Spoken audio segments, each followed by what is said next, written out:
ও মানুষ দোকানে ঘুরে ঘুরিয়া আর চাষটলে বৈশা ক্যারাম বোর্ডের গড়ির মাঝে টুকা টুকা দেয়া সকালবেলা আফসুস করে হেদায়েতের চিন্তা করো না।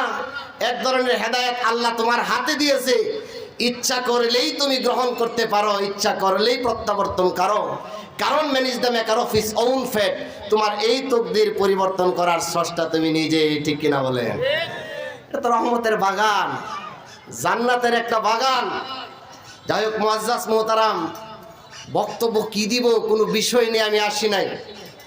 কারণ এক বেচারা কবি বলছিলেন, all body is problem, where is the pushing of medicine. ভাই শরীরের সব জায়গায় তো অসুস্থ, ইনজেকশনটা পুশ করবা কোথায়? আমাদের আজকাল সমাজে যদি লক্ষ্য করি, নামাজে গাফলতি, রোজা নেয়া টিটকারি, হজ নেয়া টিটকারি, জাকাত নেয়া টিটকারি, উলামাদের বিদ্বেষী, দেশের 12টা, কি অবস্থায় কোথায় ওয়াজ করবেন চতুর্দিকে আমরা